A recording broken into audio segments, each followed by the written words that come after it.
You are more than you see in these physical bodies. You sense that. We want you to know it. You were source energy before you came into this body, and even though you are in this body, you are still more source energy than anything else. And this source energy part of you is expressing through you all the time. People often think, those that accept that there is something beyond this, and how could anyone not accept that there is something beyond this? You're good, but you're not that good.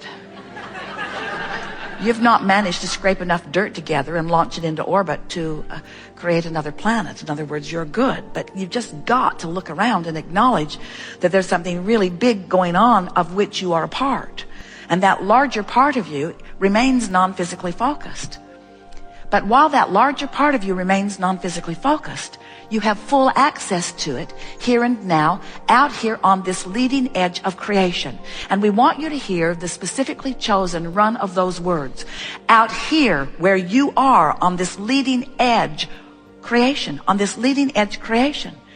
So if you accept that source energy exists, and you just sort of got to, because here you all are, as you acknowledge that this source energy exists, don't work so hard to be good so that you can return to the heaven that you think is where source energy is. Instead, figure out how to achieve a vibration right here and now in your powerful now, so that you allow your full revelation or your full recognition of that source energy right here, out here on the leading edge where it has always been focused. How you ever got the idea that God, or whatever you want to call that non-physical beingness, is sitting somewhere apart from you, waiting for you to figure stuff out so that you can rejoin it, is truly the byproduct of man's disconnecting himself completely from the picture, from the creative picture of how it all fits together. You are source energy in these physical bodies. You cannot disconnect yourself from that source energy. But you can choose lackful thought about yourself, about others, about your government. You can choose worrisome thoughts about yourself, about others, about your government. You can choose thoughts that don't feel good about just about anything. And in the doing so, you deprive yourself of your awareness of source who is flowing through you, whether you know source is flowing through you or not. In a moment of brilliance, you say, wonder where that came from. And we say, we don't want you to wonder anymore. It came from your alignment. When you are tuned in, tapped in, turned on, you're tuned in to the frequency of all that you are, you see. And after you taste that a little bit, anything less than that is not only just not okay, it's really, really not okay. You can't feel the deliciousness of alignment and then find some petty, unimportant thing to use as your reason to choose a vibrational frequency that's different than the frequency of source, and deprive yourself of source energy without knowing that something has gone really, really wrong. And it isn't permanently wrong, it's just temporarily wrong in the sense that it's not as right as it could be, or as you want it to be, or really, we'll go as far as saying as it should be, because you are meant to feel good. You are meant to be brilliant. You are meant to be tuned into the high frequency of who you really are. You intended when you came into these physical bodies to explore variety. Yes, you did. And you never asked for a feathered nest. Not one of you said, I'll go forth, but please make sure everything's just the way I would like it to be, so all I have to do is just observe my environment. Because all of you knew that you wanted variety to help you to focus your improvements into place, because you are a creator, you see. You know how you don't like it when somebody else bosses you around all the time? You don't like it because you came to explore and to come to your conclusions, because you know you have the resources of all that is backing you up to flesh it out and fill it in for your surprise and delight and satisfaction, for the details of all that you are. You knew that that was what creation is about. You didn't come to fix things that are broken. You came to create things that are new.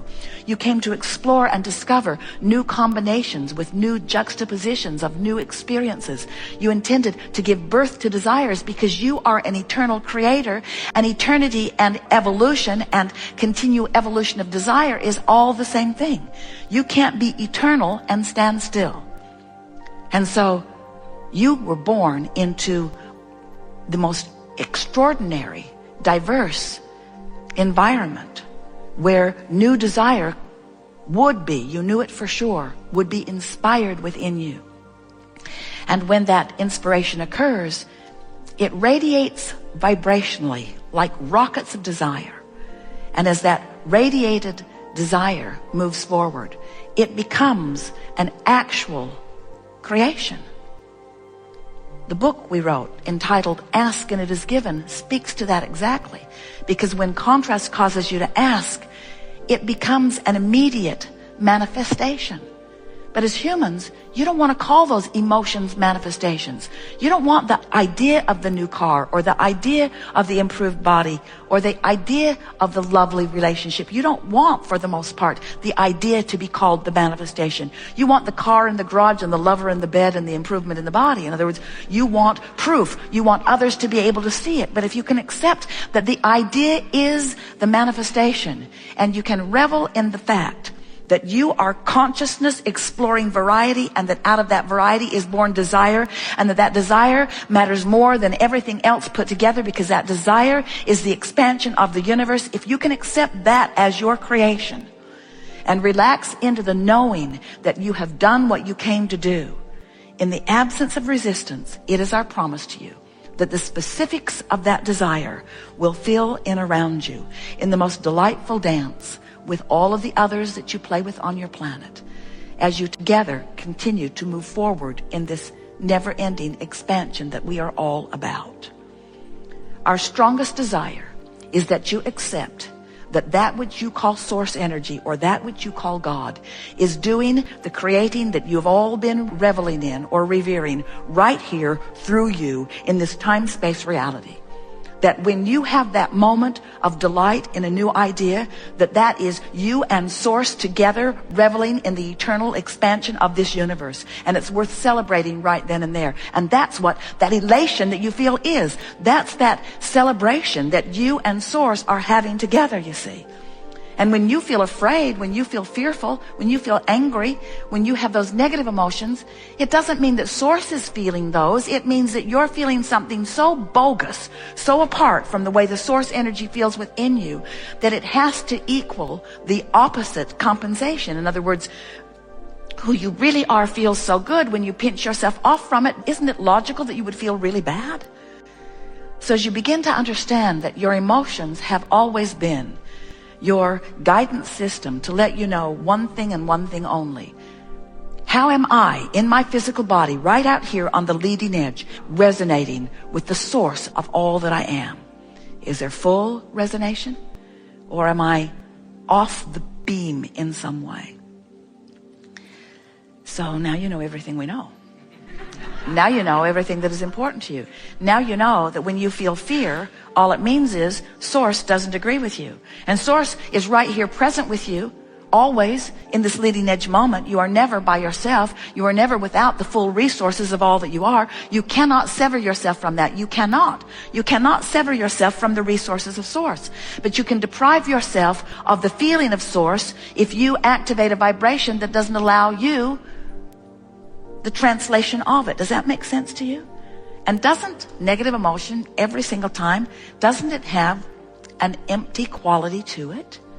Doesn't fear feel like empty? Doesn't anger feel like empty? Doesn't it feel like it really is? You've sort of emptied yourself, much too strong of word. You've sort of disconnected yourself, much too strong of word. But it is fair to say you're depriving yourself in any moment that you feel negative emotion. You're depriving yourself of the full resources of Source that are available to you immediately.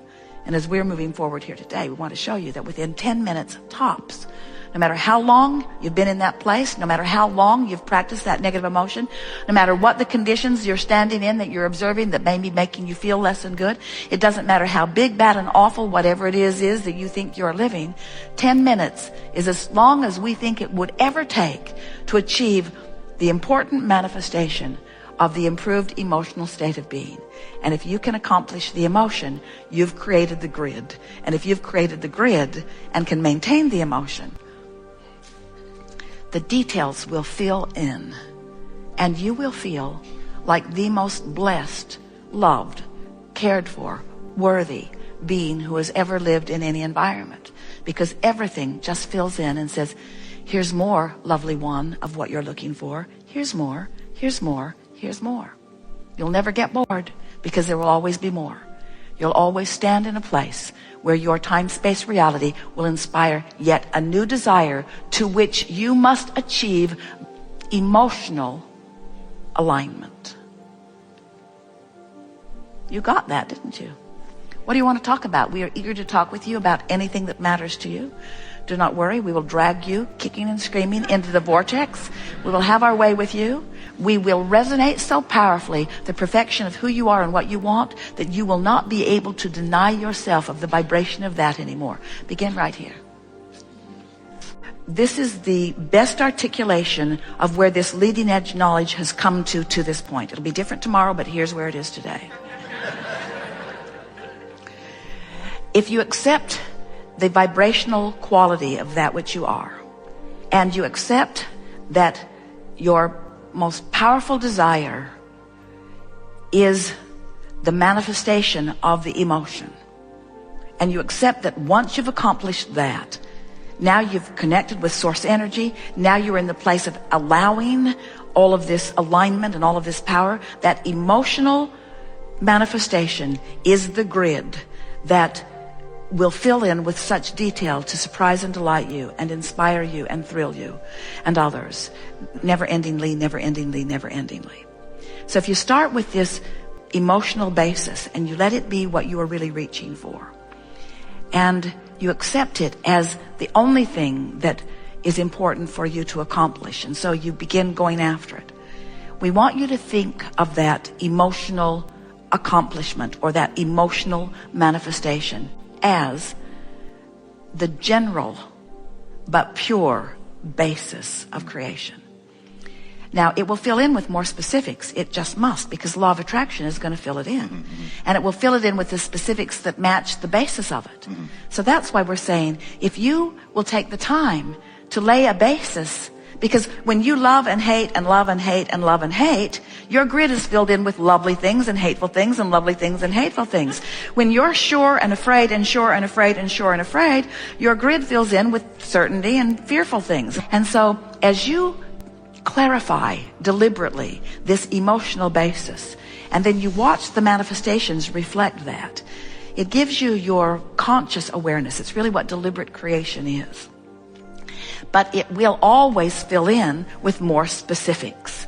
So we've been talking for quite a while about this emotional scale that goes from despair and depression all the way up into ecstasy with some of everything in between. And now we're presenting an emotional scale that is less detailed, and it goes like this: specifically negative, generally positive, specifically positive.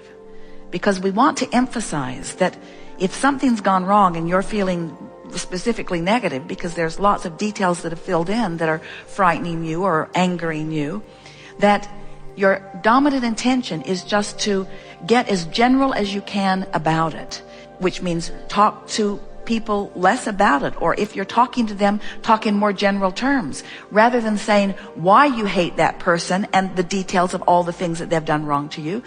Be more general by saying things like, I'm uncomfortable with that person and I don't want to talk about why. In other words, the more general you are, the less powerful the frequency is, the less attractive the frequency is, and the easier it is to move into a generally good feeling emotion. And once you find that generally good feeling emotion, then the details will fill in. Now, in all of this, and this is the piece that is new, in all of this conversation about deliberate creation, we've been encouraging you to focus your thoughts. Today, we're encouraging you to focus your thoughts still, but focus them around the subject of emotion. In other words, focus your thoughts on how you want to feel and leave it at that.